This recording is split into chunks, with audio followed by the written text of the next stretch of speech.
উমরে ফারুক সালাত শুরু করলেন, ফজরের সালাত, আল্লাহু আকবার। In the meantime Abu Lulu এই খঞ্জর নিয়ে উমরে ফারুকের বুকের মধ্যে 3টা স্টেবিং করলেন। একটা মারলেন নাভির নিচে, মারার সাথে সাথে পাকস্থলী কেটে গেল।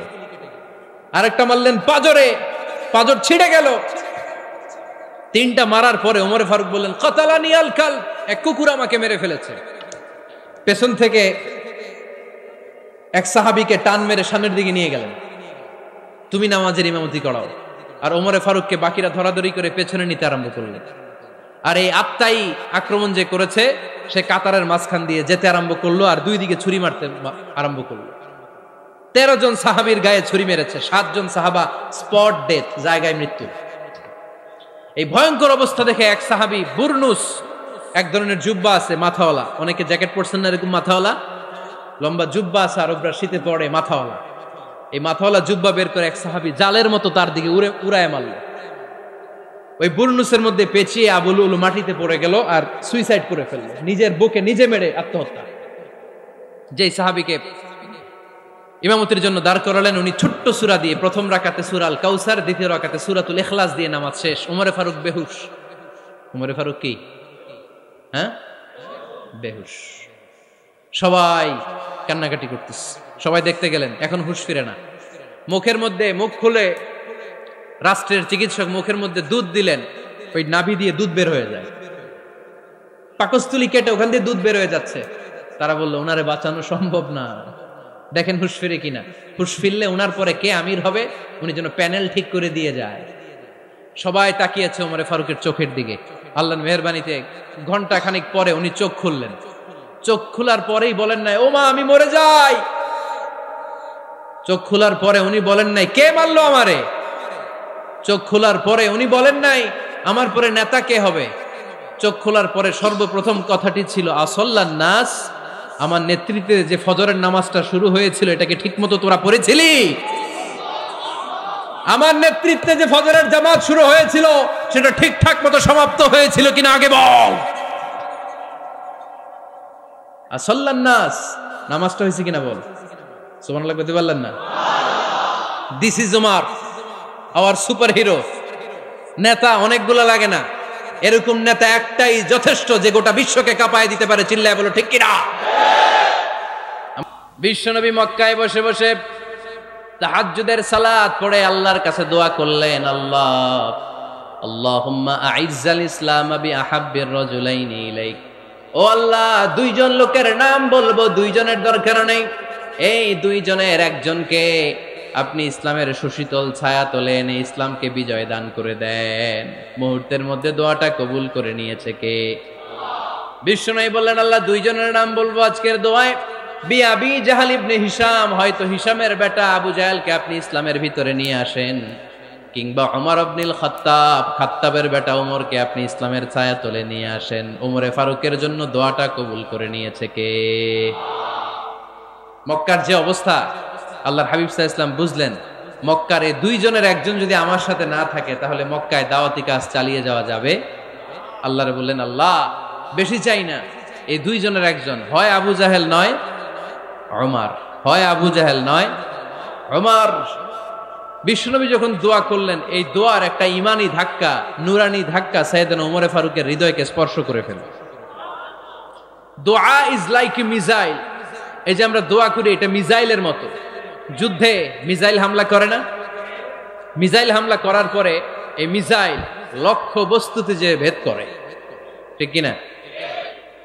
তেমনি দোয়ার মতো যদি আপনি দোয়া করতে পারেন, আপনি যেই জন্য দোয়া করেছেন ঠিক ওই জায়গায় যে আপনার দোয়া স্পর্শ করে।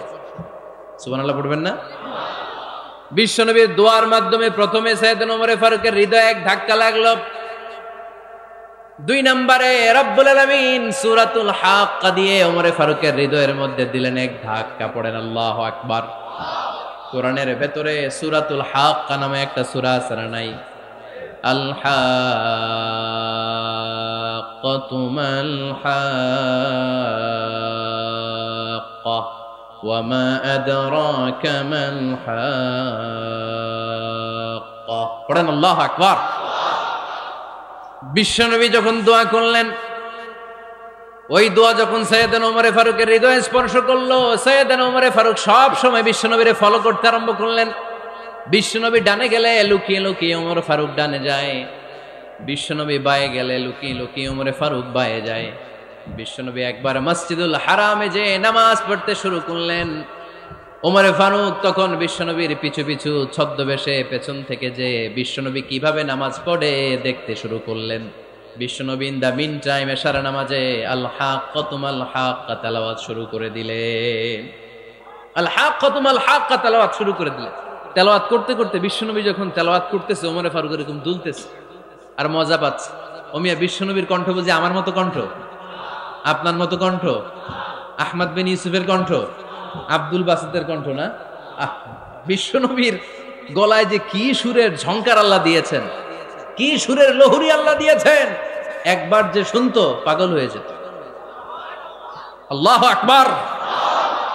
বিশ্বনবী সূরা হাক্কা মন্ত্রমুগ্ধ তেলাওয়াতে, মন্ত্রমুগ্ধ সুর দিয়ে, মন্ত্রমুগ্ধ কণ্ঠ দিয়ে তেলাওয়াত করতে লাগলেন। এশার সালাতে ওমর ফারুক দুলতে লাগলেন। ওমর ফারুক যত শুনেন অবাক হয়ে যায়, যত শুনেন অবাক হয়ে যায়, যতই শুনে অবাক। কিরে? কারণ তিনি আরবি ভাষা বুঝতেন। এত সুন্দর শব্দের গাঁথুনি, এত প্রাঞ্জল বর্ণনা, এত সুন্দর অন্তমিল, এটা কবিতা না হয়ে পারে না। উনি মনে মনে ভাবলেন এটা মনে হয় কবিতা। It might be poem, it could be poem. Muhammad মনে হয় কবি হয়ে গেছে, তার কাব্য প্রতিভা দিয়ে সে এটা বানিয়েছে। তা না হলে এত সুন্দর কথা, এটা কবিতা না হয়ে পারে। ইন দ্য মিন টাইম বিশ্বনবী কিন্তু দেখতেছে না যে পেছনে ওমর। বিশ্বনবী তেলাওয়াত করছিলেন। ইন দ্য মিন টাইম বিশ্বনবী পড়ছিলেন ওমা হুয়া বিকাউলি শাইরিন কলিলাম মা তুমিনুন। এই আয়াতের অর্থ হলো এটা কোনো কবির কথা নয়, খুব অল্প সংখ্যক লোকই তোমরা ঈমান আনো। সুবহানাল্লাহ পড়ে। এটাকে বলে কোইন্সিডেন্ট। কোইন্সিডেন্ট হুট করে অনেক সময় মিলে যায়, যায় কি যায় না। আপনি একজনের কথা ভাবতেছেন ভাবতেছেন, বাজারে গেলেন, বাজারে যেই দেখেন ওই লোকটা দাঁড়ায় আছে, এরকম হয় কি হয় না? কোইন্সিডেন্ট। ওমর ফারুক মনে মনে যেটা ভাবতেছে ওই কথা দিয়ে বিশ্বনবী তেলাওয়াত করতেছে। আল্লাহু আকবার।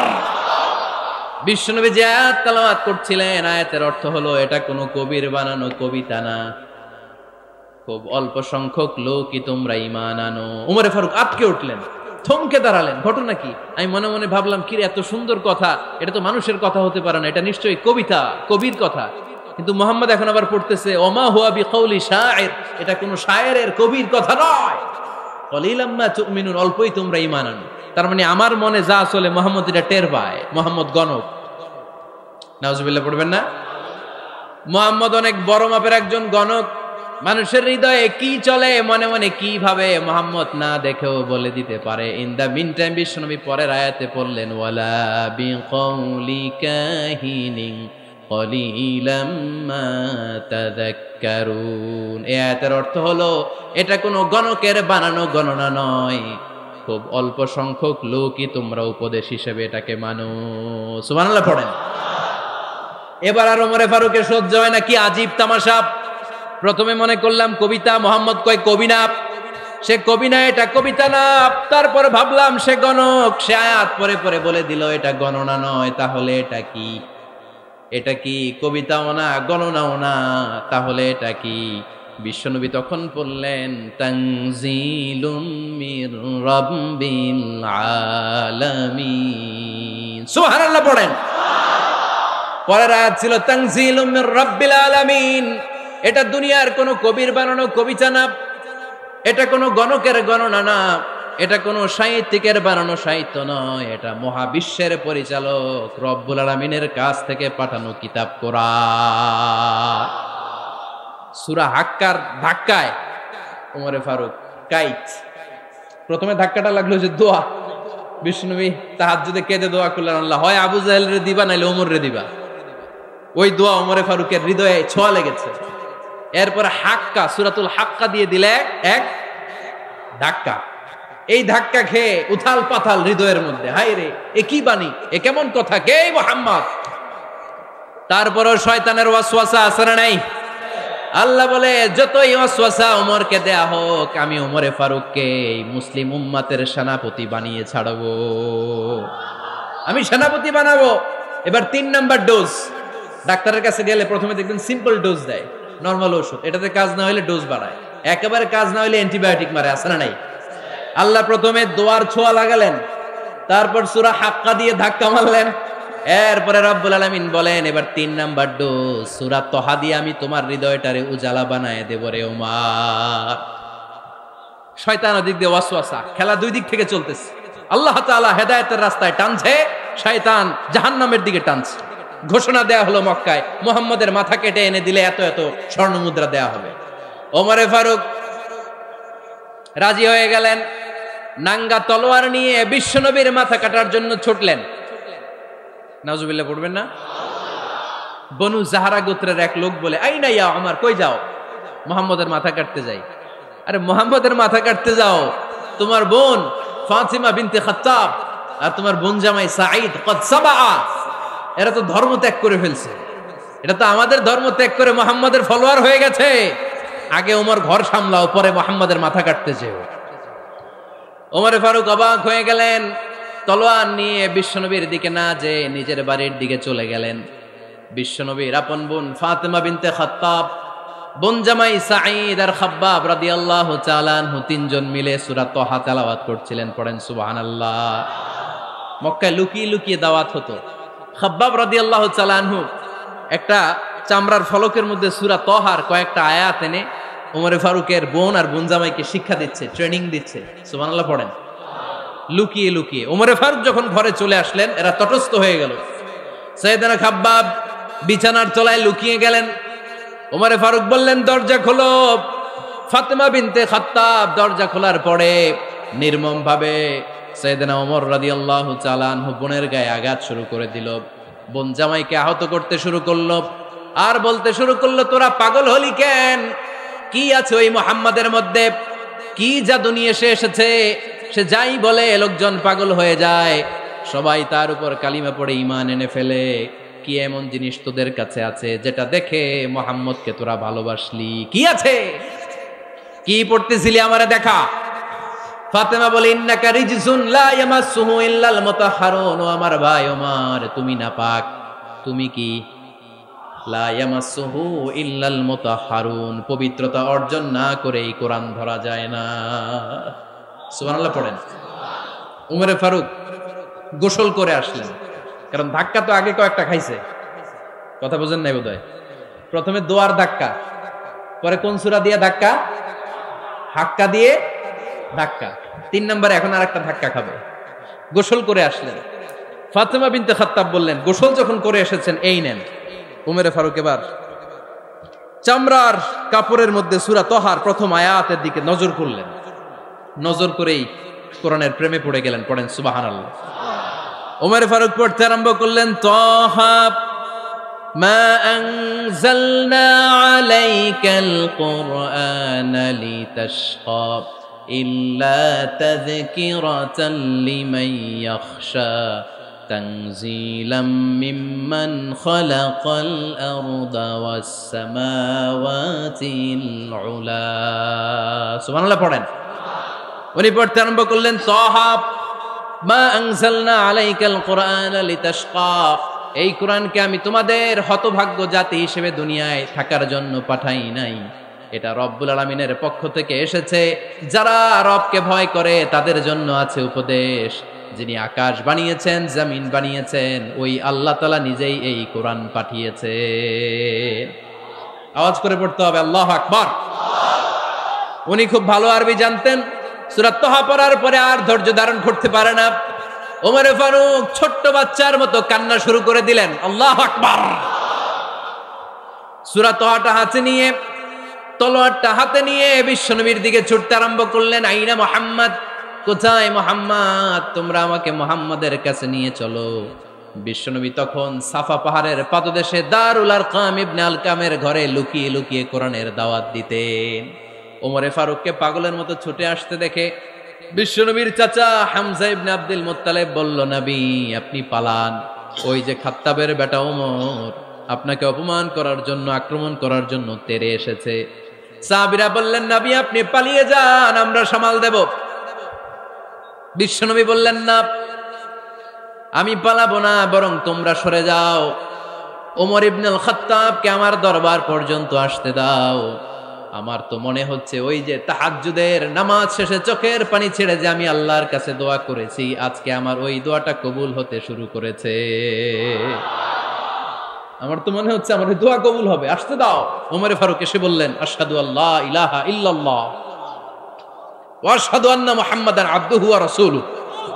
আমি সাক্ষ্য দিলাম আল্লাহ ছাড়া কোনো ইলাহা নাই, নিশ্চয় আপনি আল্লাহর প্রেরিত বান্দা এবং রাসূল। পড়েন সুবহানাল্লাহ। ওমরে ফারুক যখন কালিমা শাহাদা পড়ে মুসলমান হয়ে বিশ্বনবীর হাতে হাত রাখলেন, মুসলিম সাহাবীদের মধ্যে খুশি আর আনন্দের বন্যা বয়ে গেল। মুসলিম হাতে গোনা সাহাবারা আল্লাহর প্রশংসা করলেন। বিশ্বনবী সাইয়েদনা ওমরে ফারুককে জড়িয়ে ধরলেন। ওমরে ফারুক এবার বিশ্বনবীরে বললেন, নবী গো, আলাসনা আলাল হক, আমরা কি সত্যের উপরে আছি নাকি আমরা ভুলের উপরে আছি? বিশ্বনবী বললেন, বালা নাহনু আলাল হক, আমরাই সত্যের উপরে আছি। সুবহানাল্লাহ পড়েন। আলাসনা আলাল হক, নবী আমরা কি সত্যের উপরে নাই?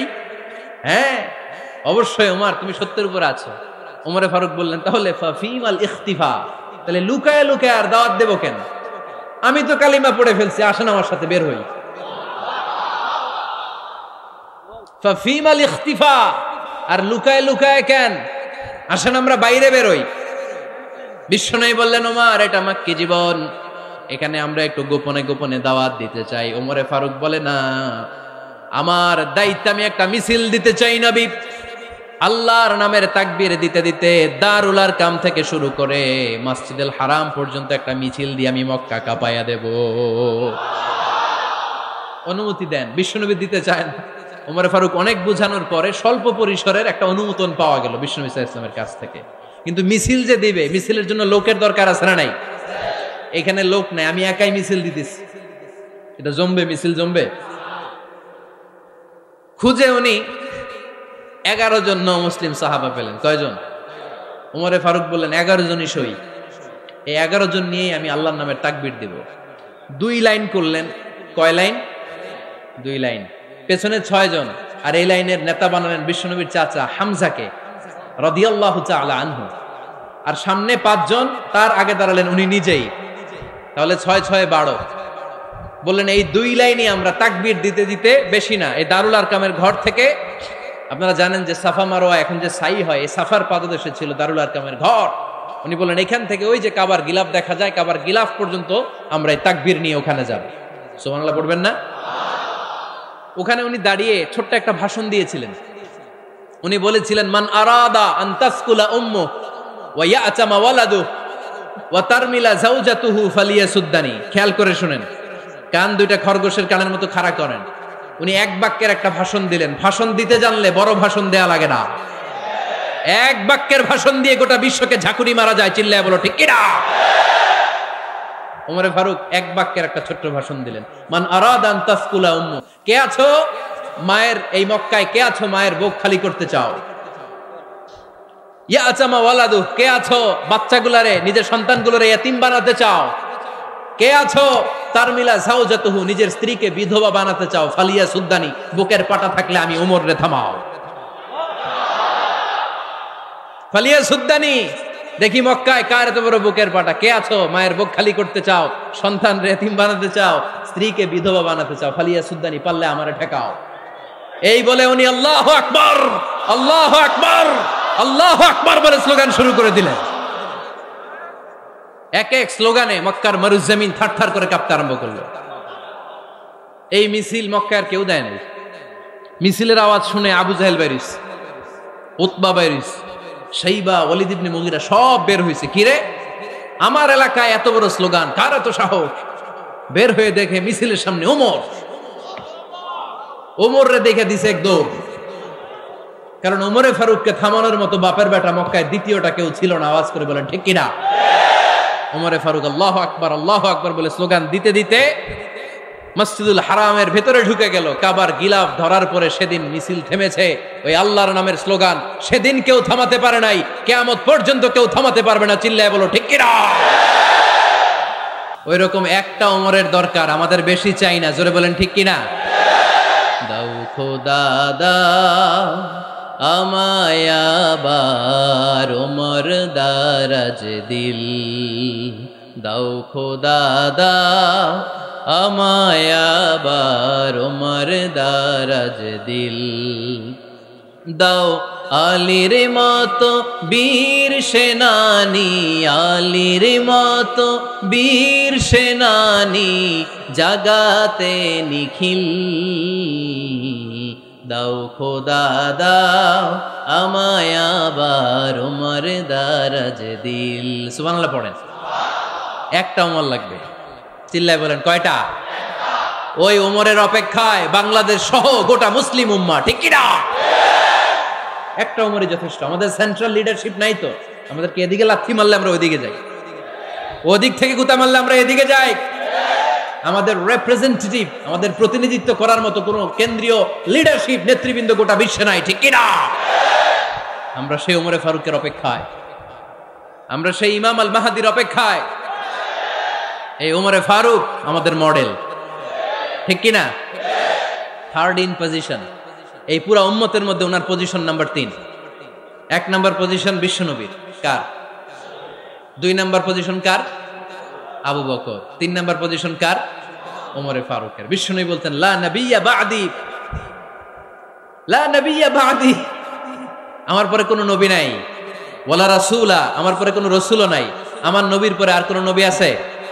আমার নবীর পরে আর কোনো রাসূল আছে? এই যে কাদিয়ানি যে একটা সম্প্রদায় আছে, এরা কি মুসলিম নাকি অমুসলিম? মুসলিম সম্প্রদায়ের সাথে এদের কোনো সম্পর্ক নাই, চিল্লায় বলেন ঠিক কি না? এরা যদি মুসলমান হতে চায়, আমার নবী দ্য লাস্ট মেসেঞ্জার বিশ্বনবীকে খাতামুন নবী হিসেবে সংবাদ সম্মেলন করে গোটা বিশ্বকে জানায় দিতে হবে, তারপরে তাদেরকে আমরা মুসলিম হিসেবে স্বীকৃতি দিব, চিল্লায় বলেন ঠিক কি না? তা না হলে তারা কোন ধর্মের এটাকে জানায় দিতে হবে। No inferiority complex, no identity crisis. Identity ক্রাইসিসে থাকা যাবে না, আপনারা কোন ধর্মের এটা জানায় দেন। আপনারা বিশ্বনবীরও শেষ নবী মানবেন না, আবার মুসলিম বলেও নিজেদেরকে ট্যাগ লাগাতে চাইবেন। সাধারণ মুসলমানরা এটা এই ধোঁকাবাজি মানে না, চিল্লায় বলেন ঠিক কি না? আমার নবীর পরে কোনো নবী নাই, আমার রাসূলের পরে কোনো রাসূল নাই, ঠিক কি না? আল্লাহর হাবিব বলতেন লাউ কানা বা'দি নাবিয়্যুন লাকানা উমর, তবে আমার পরে যদি নবী হওয়ার যোগ্যতা কারো থাকে, আমার ওমরের ওই যোগ্যতা আছে। সুবহানাল্লাহ পড়েন। প্রভু তুমি বলেছো রাসূল দেবে না, বলনি দেবে না ওমর, বলনি দেবে না হামজা তারি, খালিদ বিজয় সম, তুমি বলেছো রাসূল দেবে না। সুবহানাল্লাহ পড়েন। এজন্য আমরা একটা ওমর চাই। কয়টা? বেশি লাগবে? নেতার মতো নেতা কয়টা লাগে? জোরে বলেন কয়টা? Enough, that's enough. ওমরে ফারুক আওয়ার সুপার হিরো। ওনার সাথে বিশ্বনবী সাল্লাল্লাহু আলাইহি ওয়াসাল্লামের মুসাহারার সম্পর্ক ছিল। ওমরে ফারুক যে বিশ্বনবীর শ্বশুর, এটা অনেকে জানেই না। ওমরে ফারুক রাদিয়াল্লাহু তাআলা আনহু বিশ্বনবীর শ্বশুর ছিলেন, এটা আজকে নতুন শুনছেন। কে কে হাত তোলেন? দেখছেন হুজুর? সঠিক বলছি না আমি? অনেকে আমরা জানি না। মাশাআল্লাহ, জানতে লজ্জা নাই, শিখতে লজ্জা নাই। লজ্জা হচ্ছে অজ্ঞতায় আর মূর্খতায়, ঠিক কি না? আমরা শিখতে রাজি আছি। যে কথা বলে আমরা তার ছাত্র। আমার আগে হুজুর কথা বলতেছিলেন, আমরা ছিলাম ছাত্র। এখন আমি কথা বলতেছি, এখন আমরা সবাই হয়ে গেছি ছাত্র, ঠিক কি না? যিনি বলেন তিনি শিক্ষক, বাকিরা আমরা ছাত্র, ঠিক কি না? 4 খলিফার 2 খলিফা, ইসলামের 4 খলিফার 2 খলিফা বিশ্বনবীর মেয়ের জামাই, আর বাকি 2 খলিফা বিশ্বনবীর শ্বশুর। সুবহানাল্লাহ পড়েন। সাইয়েদনা আলী রাদিয়াল্লাহু তাআলা আনহু, সাইয়েদনা উসমান যুন-নূরাইন বিশ্বনবীর মেয়ের জামাই। উসমান রাদিয়াল্লাহু তাআলা আনহুর কাছে বিশ্বনবী 2 মেয়েকে বিয়ে দিয়েছিলেন। একজন মারা যাওয়ার পরে আরেকজন। বিশ্বনবী বলেছেন এরপরে আরেকটা থাকলে ওইটারও বিয়ে দিতাম। সুবহানাল্লাহ পড়বেন না? 2 জন ছিল মেয়ের জামাই আর 2 জন ছিল শ্বশুর। সাইয়েদনা আবু বকর শ্বশুর, বিশ্বনবীর স্ত্রী আম্মাজান আয়েশা রাদিয়াল্লাহু তাআলা আনহার বাবা। বিশ্বনবীর স্ত্রী আম্মাজান হাফসা রাদিয়াল্লাহু তাআলা আনহার বাবা ছিল সাইয়েদনা ওমরে ফারুক। চিল্লায় পড়েন আল্লাহু আকবার। জানো তো পজিশন না? সাইয়্যিদু কুহুলিল জান্নাহ, জান্নাতে যত নারীরা যাবে, নারীদের সর্দারিনী হবে সাইয়্যিদাতুনা ফাতেমা রাদিয়াল্লাহু তাআলা আনহা। এই ফরিদপুরের যত ইয়াং স্টাররা, তোমরা যারা জান্নাতে যাবে, তোমাদের লিডার হবে সাইয়েদনা হাসান আর হুসাইন রাদিয়াল্লাহু তাআলা আনহুমা। আর আর বয়স্ক মুরব্বীরা যারা জান্নাতে ঢুকবেন, আপনাদের লিডার হবে সাইয়েদনা আবু বকর আর সাইয়েদনা ওমর ফারুক রাদিয়াল্লাহু তাআলা আনহু। সুবহানাল্লাহ পড়তে পারলেন না? ওমর ফারুক এটা সাধারণ কোনো ক্যারেক্টারিস্টিক্স নয়, ওনাকে আল্লাহ তাআলা নলেজও দিয়েছেন, আবার দিনদারিও দিয়েছেন। আমার দিনী ভাইয়েরা খেয়াল রাখবেন, কোনো আলেমের মধ্যে বা কোনো নেতার মধ্যে যদি এই দুইটার সমন্বয় আপনি পান, যে তার জ্ঞানও আছে আবার দিনদারিও আছে, হি belongs the knowledge and he belongs the তাকওয়া, সে গোটা বিশ্বকে জয় করে ফেলবে। ঠিক কিনা? যার মধ্যে জ্ঞান আছে, যার মধ্যে তাকওয়া আছে, তারে কেউ থামায় রাখতে পারে? ওমরে ফারুককে এই দুই নেয়ামত দিয়ে ধন্য করেছে কে? সহিহ বুখারীর বর্ণনা, বিশ্বনবী সাহাবীদের সামনে একটা স্বপ্নের কথা বলছেন। বিশ্বনবী বললেন, আমি স্বপ্নে দেখলাম আমার আঙ্গুলের ফাঁকা থেকে দুধ বের হচ্ছে, আমি তৃপ্তি সহকারে দুধ খেলাম। খাওয়ার পরে দেখলাম আঙ্গুলের মধ্যে একটু দুধ লেগে আছে। আমার আঙ্গুলে অতিরিক্ত লেগে থাকা দুধটা আমি ওমরে ফারুকের মুখের মধ্যে লাগিয়ে দিলাম। সাহাবারা বললেন, ইয়া রাসূলুল্লাহ, ইয়া হাবিবাল্লাহ, মাযা আওয়ালতা বিহি, এই স্বপ্নের আপনি কি ব্যাখ্যা করলেন, আমরা তো বুঝলাম না। বিশ্বনবী বললেন, আওয়ালতু বিহি আল ইলম, আমি এই দুধ দিয়ে জ্ঞানের ব্যাখ্যা করেছি, কারণ ওমরকে আল্লাহ যেই জ্ঞান দিয়েছে গোটা বিশ্বের কাউকে এত জ্ঞান দেয় না। এজন্য স্বপ্নে যদি কেউ দেখেন যে আপনি দুধ খাচ্ছেন, তার মানে আল্লাহ তাআলা আপনার জ্ঞান বাড়ায় দিবে। ওমরে ফারুককে দুধ খেয়ে অতিরিক্ত দুধের অংশটা বিশ্বনবী আবু বকর রাদিয়াল্লাহু তাআলা আনহুর মুখে দেন নাই, সাইয়েদনা উসমানের মুখে দেন নাই, আলী রাদিয়াল্লাহু তাআলা আনহুর মুখে দেন নাই। স্বপ্নে ওই অতিরিক্ত লেগে থাকা দুধটা বিশ্বনবী ওমরে ফারুকের ঠোঁটের মধ্যে লাগিয়ে দিয়েছেন। এই হাদিস থেকে প্রমাণ হয় আল্লাহ তাআলা জ্ঞানের নেয়ামতে সাইয়েদনা ওমরে ফারুককে ধন্য করেছেন। আবার বুখারীর বর্ণনা, বিশ্বনবী সাল্লাল্লাহু আলাইহি ওয়াসাল্লাম আরেকটা স্বপ্নের বর্ণনা দিচ্ছেন। তিনি বললেন, তোমাদের সবাইকে স্বপ্নে আমার সামনে দাঁড় করানো হলো। আমি দেখলাম তোমাদের কারো জুব্বা নাভি পর্যন্ত, কারো জুব্বা হাঁটু পর্যন্ত, কারো জুব্বা টাকনু পর্যন্ত। ওমরে ফারুককে যখন স্বপ্নে আমার সামনে দাঁড় করিয়ে দেয়া হলো, আমি দেখলাম ওমরের জুব্বা এত লম্বা, ওমর টেনে হিচড়ে তার জুব্বা নিয়ে সামনে হেঁটে যাচ্ছে। সাহাবারা বললেন, ফামাযা আওয়ালতা বিহি ইয়া রাসূলুল্লাহ, ও আল্লাহর রাসূল, এই স্বপ্ন দিয়ে আপনি কি বুঝাতে চাইলেন, আমরা কিছু বুঝলাম না। বিশ্বনবী বললেন, আউয়ালতু বিহি আদ-দীন, আমি এই হাদিসের দ্বারা দিনের ব্যাখ্যা করলাম, যার জামা যত লম্বা তার দিনদারি তত বেশি। সুবহানাল্লাহ, আসতে পড়েন। স্বপ্নে দেখলেন কোন সাহাবীর জুব্বা নাভি, কোন সাহাবীরটা হাঁটু, কারোটা টাকনু, কিন্তু ওমরে ফারুকের জুব্বা এত লম্বা, ইয়াজুরু সাওবাহু, তিনি তার জুব্বা টেনে হিচড়ে যাচ্ছেন। বিশ্বনবী বললেন, এটা দ্বারা আমি দিন, আমি তাকওয়া, দিনদারি, তাকওয়া, এটার ব্যাখ্যা করেছি। তার মানে ওমরে ফারুকের তাকওয়ার সামনে সব তাকওয়া পানি হয়ে যাবে। কোন সুবহানাল্লাহ। আল্লাহ তাআলা সাইয়েদনা ওমরে ফারুককে দিনের জ্ঞান দিয়েছেন, তাকওয়া দিয়েছেন। যুবক ভাইয়েরা, যাকে আল্লাহ তাআলা দিনের জ্ঞান দেয়, যাকে আল্লাহ তাআলা তাকওয়ার এই গুণ দিয়ে সমৃদ্ধ করে, তার জন্য গোটা বিশ্বের সব দরজাগুলোকে ওপেন করে দেয় কে? কত বড় মুত্তাকি ছিলেন সাইয়েদনা ওমরে ফারুক। মদিনার সমাজে কয়জন মুনাফিক ছিল বিশ্বনবী ছাড়া কেউ বলতে পারতেন না। বিশ্বনবী কোন সাহাবীকে মুনাফিকদের লিস্ট দিয়ে যান নাই, একজন সাহাবী ছাড়া। দেখি কেউ বলতে পারেন কিনা ওই সাহাবীর নাম? কি নাম? হুযায়ফা ইবনুল ইয়ামান রাদিয়াল্লাহু তাআলা আনহু। উনাকে বলা হতো সাহিবু সিররি রাসূলিল্লাহ, আল্লাহ রাসূল সাল্লাল্লাহু আলাইহি ওয়াসাল্লামের গোপন তথ্যের ধারক বাহক। সুবহানাল্লাহ পড়বেন না? বিশ্বনবী ইন্তেকালের আগে মদিনার সমাজে মোট কয়জন মুনাফিক আছে, এই তথ্য আবু বকরকে বলেন নাই, ওমর রাদিয়াল্লাহু তাআলা আনহুকে বলেন নাই, উসমান রাদিয়াল্লাহু তাআলা আনহু, আলী রাদিয়াল্লাহু তাআলা আনহু, আশারাতুল মুবাশশিরিনা বিল জান্নাহ কোন সাহাবীকে বলেন নাই। শুধুমাত্র কেবলমাত্র একমাত্র হুযায়ফা ইবনুল ইয়ামান রাদিয়াল্লাহু তাআলা আনহুর কাছে মুনাফিকদের লিস্টে বিশ্বনবী দিয়ে গিয়েছেন। সুবহানাল্লাহ পড়েন। মদিনায় কারা কারা মুনাফিক কেউ জানতো না হুযায়ফা ছাড়া। কে ছাড়া? নামটা আজকে মুখস্থ করেন, যাতে অন্য কোনো ওয়াজে কেউ জিজ্ঞেস করলে বলতে পারেন। মুনাফিকদের লিস্ট যে সাহাবীর কাছে বিশ্বনবী দিয়ে গিয়েছিলেন, সাহাবীর নাম কি? নাম? নামটা কেমন লাগে? ভাল লাগে? অনেকে আমারে জিজ্ঞেস করে, হুজুর আমার ছেলে হবে আগামী মাসে, একটা নাম দেন। নাম দিয়ে দিলাম হুযায়ফা। যাদের হবে ছেলে, এলাকায় যাদের নেক্সট কয়েক মাসে ছেলে হবে, খালি হুযায়ফা চলবে। কি চলবে? ভাল লাগে নামটা? ভাল লাগে, রাইখেন, অনেক সুন্দর নাম। উনি জানতেন মুনাফিক কারা। দেখেন ওমরে ফারুকের তাকওয়ার লেভেলটা কত হাই। ওমরে ফারুক একদিন হুযায়ফা রাদিয়াল্লাহু তাআলা আনহুর কাছে গেলেন, যে বললেন, হুযায়ফা, বিশ্বনবী ইন্তেকালের আগে মুনাফিকদের নামের লিস্টটা কারো কাছে দেয় নাই, আমার জানা নাই, সাইয়েদনা আবু বকরের জানা নাই, কোন সাহাবীর জানা নাই, তুমি ছাড়া। আমি তোমার কাছে জানতে চাই, আমি ওমরের নামটা ওই মুনাফিকদের খাতায় আছে কিনা আমার একটু বলো। আমার ওমরের নামটা ওই মুনাফিকদের লিস্টিতে একটু আছে কিনা, নামটা একটু বলো। যদি থাকে আমি ভালো হয়ে যাব, আমি নেফাকি দূর করে পাক্কা মুমিন হতে চাই। আমার নাম যদি মুনাফিকের লিস্টে থাকে আমি তো শেষ। হুযায়ফা চোখের পানি ছেড়ে দিয়ে বলে, আমিরুল মুমিনিন, কেমন প্রশ্ন করলেন আপনি? আপনি বিশ্বনবীর শ্বশুর, এই উম্মতে আপনার পজিশন 3 নাম্বার। আপনারে মুনাফিকরা ভয় পায়, শয়তান আপনারে ভয় পায়। আপনি জান্নাতে সব বয়স্ক লোকদেরকে নিয়ে জান্নাতের মধ্যে আগে আগে ঢুকবেন, কেমন করে মুনাফিকদের কাতারে আপনার নাম থাকতে পারে ওমর? সুবহানাল্লাহ পড়ে।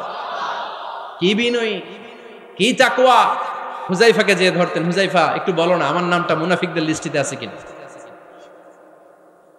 ওমরে ফারুকের যদি এই টেনশন থাকে যে আমি মুনাফিক হয়ে গেলাম কিনা, আমাদের এই টেনশন থাকার দরকার আছে না নাই? হ্যাঁ, যেন সব সময় আল্লাহর কাছে দোয়া করতে হবে, আল্লাহ তুমি নেফাকি থেকে আমাদেরকে বাঁচাও।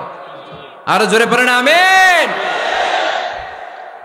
আপনারা ওঠা বসা শুরু করলেন কেন? অনেক রাত হয়ে গেছে তাই? হ্যাঁ, শেষ করে দেই তাহলে না? যে অনেকের কষ্ট হচ্ছে মনে হচ্ছে। হ্যাঁ, এক নম্বরে যাচ্ছে এটা সব মুখস্থ দেখি। হ্যাঁ, 1 নাম্বার, 2 নাম্বার, 3 নাম্বার।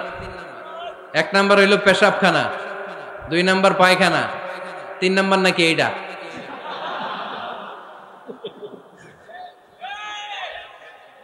আছে না নাই? না। সিগারেট কোন মুসলমান খেতে পারে? সিগারেট হয় টোবাকো প্ল্যান্টস থেকে, তামাক পাতা। ফরিদপুরে চাষ হয় নাকি? হয়। কোন থানায় হয় বেশি? হ্যাঁ, তামাক ক্ষেত যারা দেখছেন, কোনো বেড়া লাগানো লাগে? কারণ ছাগলেও মুখ দেয় না। তো যেটা ছাগলে খায় না, এটা কোনো মুমিন বান্দা খাইতে পারে? তো খান কেন এগুলো, এই পচা জিনিস? হ্যাঁ, এই পৃথিবীতে বিড়ি আর সিগারেটই একমাত্র খানা যেটা টয়লেটে ঢুকে খাওয়া যায়, তাই না? পৃথিবীতে সিগারেট আর বিড়ি একমাত্র খাবার। রাগ করবেন না যারা খান, রাগ করেন না। আবার একটু কমন সেন্সটা কাজে লাগানোর জন্য, চিন্তার জন্য বলতেছি। এটাই পৃথিবীর একমাত্র খাবার যেই খাবারের গায়ে এই খাবারের বদনাম লেখা থাকে, স্মোকিং কজেস ক্যান্সার। ধূমপান কর্কট রোগের কারণ, ধূমপান স্বাস্থ্যের পক্ষে ক্ষতিকারক লেখা থাকে না? আচ্ছা, ধরেন ফরিদপুরে একটা কোম্পানি নতুন চানাচুর বের করছে, ওই চানাচুরের গায়ে লেখা, এই চানাচুর খাওয়ার 1 ঘন্টার মধ্যে বমি শুরু হবে আর ডায়রিয়া হবে। খাবেন? কি কইবেন? তুই খা। দোকানদারে কি কইবেন? তুই খা, তোর বমি হোক, তোর 14 গোষ্ঠীর ডায়রিয়া হোক, আমি টাকা দিয়ে এগুলো কিনবো না, ঠিক কি না? কারণ এই প্রোডাক্টের গায়ে এই প্রোডাক্টের বদনাম লেখা, এটা আমরা কিনবো কেন? কিন্তু সিগারেটের উপরে সিগারেটের বদনাম লেখা থাকার পরও আমরা খাই, টয়লেটে বসে খাই।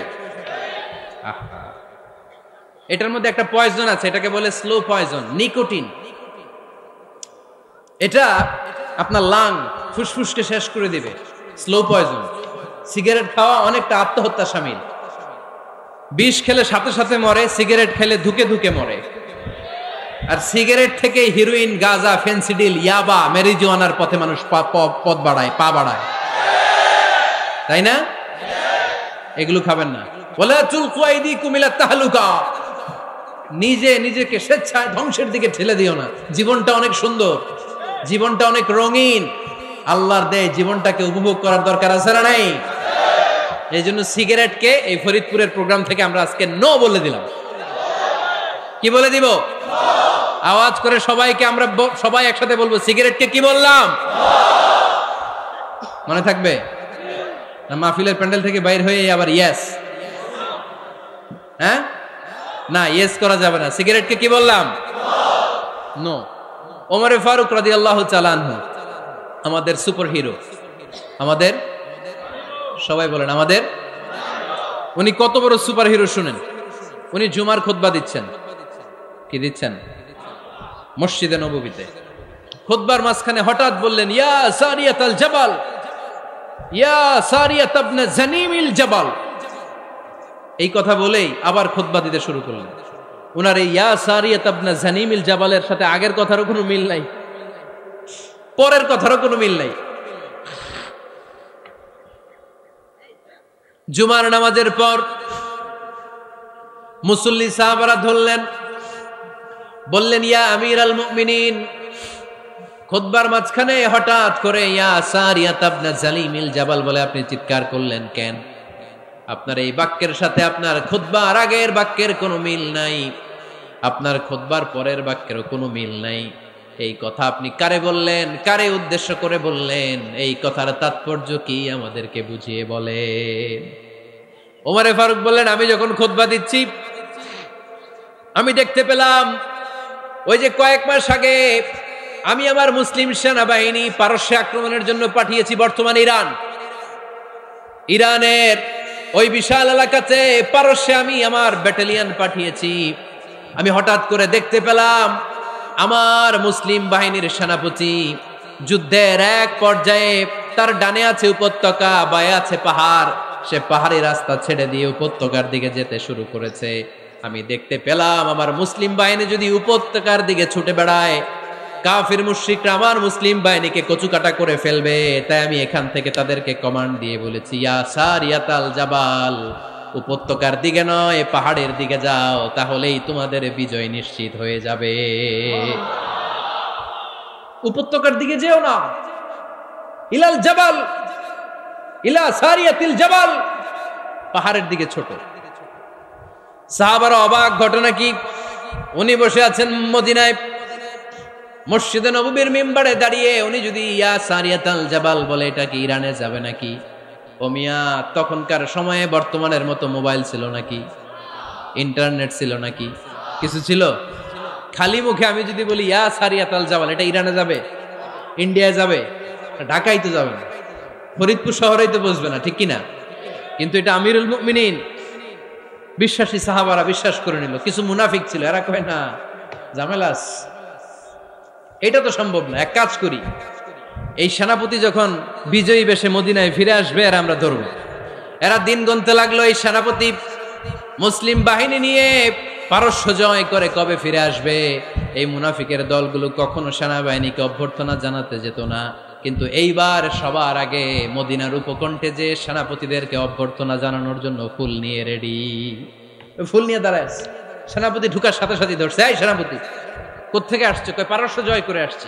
কয় এমন এমন দিন, জুমার দিন দুপুর বেলা যুদ্ধের মাঝখানে আমিরুল মুমিনিনের কণ্ঠের কোন কথাবার্তা শুনছো নাকি? সেনাপতি অবাক, কয় তোমরা জানলা কেমনে? শুনছি তো। সুবহানাল্লাহ পড়বেন না? আমরা যুদ্ধে একটা ভয়ঙ্কর অবস্থার মধ্যে ছিলাম, পেছন থেকে শত্রু আমাদেরকে আক্রমণ করতে শুরু করে দিল। ডানে যাব না বায়ে যাব, সামনে যাব নাকি পেছনে যাব, রাস্তা খুঁজে পাচ্ছি না। ডান দিকে ছিল আমাদের উপত্যকার রাস্তা, বাঁ দিকে ছিল পাহাড়ি পথ। আমরা সোজা পথ হবে মনে করে উপত্যকার দিকে ছুটতে আরম্ভ করলাম। হঠাৎ করে আমিরুল মুমিনিনের কণ্ঠ বজ্র কণ্ঠে আমার কানের মধ্যে ভেসে আসলো। আমার মনে হলো আমিরুল মুমিনিন কেমন যেন আমাকে কমান্ড দিচ্ছেন আর বলছেন, ইয়া সারিয়াতাল জাবাল, ডান দিকে উপত্যকার পথে নয়, তাড়াতাড়ি পাহাড়ের দিকে সৈন্য বাহিনী নিয়ে উঠে যা। পাহাড়ের দিকে, ডানে না। This is wrong track and this is the right track. ওই দিন যদি ওমরে ফারুকের ওই গাইডলাইন, আমিরুল মুমিনিনের কমান্ড যদি আমি না শুনতাম, আজকে বিজয়ের বেশে ফিরতেও পারতাম না, আমাদের চেহারাও তোমরা দেখতে পেতে না। ওমরে ফারুকের ওই কমান্ড, ওই গাইডলাইন অদৃশ্য থেকে শোনার কারণে এই পারস্যের মধ্যে আমাদেরকে সেই যুদ্ধে বিজয় দান করেছে কে? দিস ইজ ওমরে ফারুক, দিস ইজ ওমরে ফারুক। বিশ্বনবী বলছেন, ওমর মা লাকিয়াকা শাইতানু সালিকান ফাজ্জান ইল্লা সালাকা ফাজ্জান গায়রা ফাজ্জিক। ওমর, শয়তান ইবলিস যদি তোমার কোনো রাস্তা দিয়ে হাঁটতে দেখে, শয়তান ওই রাস্তা রেখে দিয়ে অন্য রাস্তা দিয়ে হাঁটে। সুবহানাল্লাহ বাড়িতে যায় বললেন। কে বলতেছে? বিশ্বনবী। কার ব্যাপারে? ওমরে ফারুকের ব্যাপারে। শয়তান যদি দেখে যে ওমরে ফারুক এই রাস্তা দিয়ে হাঁটতেছে, শয়তান ওই রাস্তা রেখে দিয়ে অন্য রাস্তা দিয়ে হাঁটে। সুবহানাল্লাহ পড়েন। রাত্রিবেলা আমরা আমাদের বাচ্চা ছেলে মেয়েদেরকে যখন খাওয়াই, বাচ্চারা খেতে চায় না, এরকম হয় আপনাদের ফরিদপুর এলাকায়? হ্যাঁ, এই এলাকায় হয় নাকি?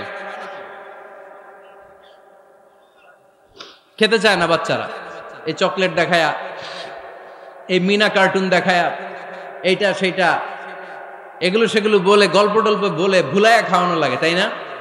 তারপরও খায় না। আমারও ছোট মেয়ে আছে, খেতে চায় না, এইটা সেইটা এমনি সেমনি খাওয়ানো লাগে। তো শেষে না পেরে মা বাবা বলতে বাধ্য হয়, ওই যে ভূত আসতেছে, ভূত, তাড়াতাড়ি তাড়াতাড়ি খাও, নাহলে যে ভূত ধরবে তোমারে। ওই যে বাঘ আসতেছে, বাঘ, তাড়াতাড়ি খাইলে নাহলে বাঘে কামড়াবে। বলি না আমরা? আপনারা কি বলেন? ভূত। আর কি বলেন?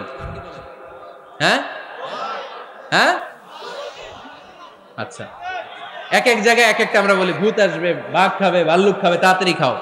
মদিনাতে যখন ওমরে ফারুক আমিরুল মুমিনিন, মদিনার মায়েরাও বাচ্চাদেরকে খাওয়াতে পারতো না, ছোট্ট মেয়েদেরকে খাওয়াতে পারতো না, খাওয়া নিয়ে যন্ত্রণা করতো। বাচ্চারা যখন মদিনায় খেতে চাইতো না রাত্রি বেলায়, মদিনার মায়েরা বলতো তাড়াতাড়ি খাও, হা হুয়া ইয়াতি উমর, হা হুয়া ইয়াতি উমর, তাড়াতাড়ি খা, নাইলে ওই যে ওমর আসতেছে, Omar. This is our superhero Sayyidina Omar Farooq রাদিয়াল্লাহু তাআলা আনহু। শুধু শয়তানি ভয় পেত না, মুনাফিকরাও ভয় পাইতো, জমের মতো ভয়।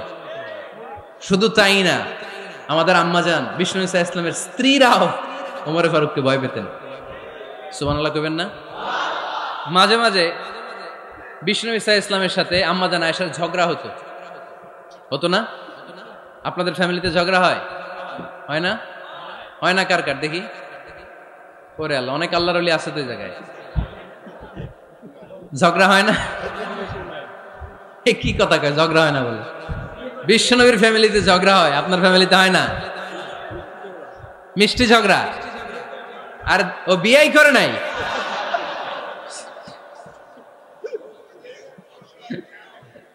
ঝগড়া তো হবেই। দাম্পত্য জীবনের মজাটাই তো এখানে, কখনো ঝগড়া, কখনো আনন্দ, একটু বৃষ্টি, একটু রোদ, একটু হাসি, একটু কান্না, ভালো লাগা ভালোবাসা শেয়ার করে নেয়া, মিলেমিশে একাকার হয়ে যাওয়া, ঠিক কিনা? তো আল্লাহর হাবিব সাল্লাল্লাহু আলাইহি ইসলামের সাথে আম্মাজান আয়েশার ঝগড়া হতো। তো একদিন ঝগড়া হয়ে দুইজন রেগে আছে। খবরদার দুইজন রেগে থাকবেন না, আবার একজন রাগলে আরেকজন থেমে যাবেন, কারণ এই ছোট্ট ঝগড়া থেকে এটা অনেক সময় বিচ্ছেদের দিকে গড়ায়। আমার প্রিয় ফরিদপুরবাসী, ভাবি রেগে গেলে আপনি রাইগেন না, ওই দিন আপনি একটু ঠান্ডা থাকেন। আবার আপনি রেগে গেলে, আমার মাইকের আওয়াজ যদি ভাবিরা শুনেন, আপনারা রেগে যায় না, একটু ঠান্ডা থাকবেন। দুইজনে রেগে গেলে তো তৃতীয় বিশ্বযুদ্ধ শুরু হবে, তাই না? একজন রেগে গেলে আরেকজন ঠান্ডা, কারণ এই সামান্য ঝগড়া থেকে ইগোর কারণে এটা বিচ্ছেদ আর ডিভোর্স পর্যন্ত গড়ায়। আর শয়তান এখানে উস্কানি দেয়, কারণ ইমানদারদের ফ্যামিলি ভাঙতে পারলে শয়তান সবচেয়ে বড় খুশি হয়, আর ইমানদারদের ফ্যামিলি টিকে থাকলে খুশি হয়ে যায় কে?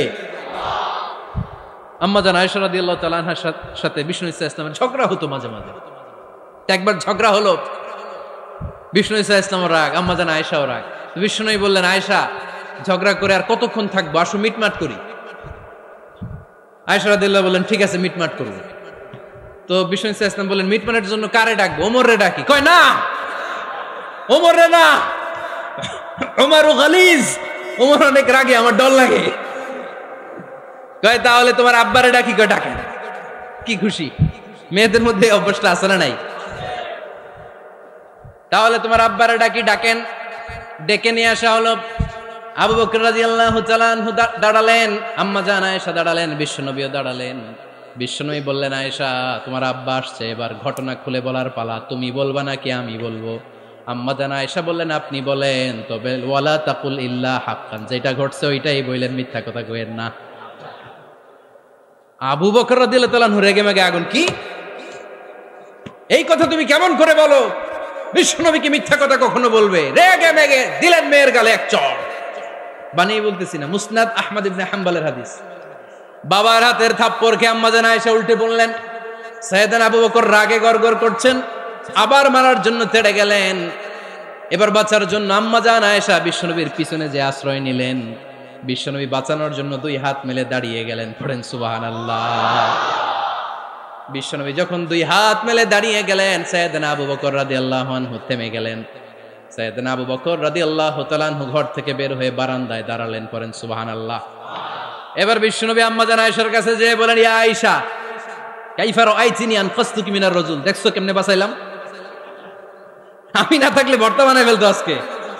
আমি বাঁচাইছি তোমারে, আমি আমার লগে ঝগড়া করো তুমি।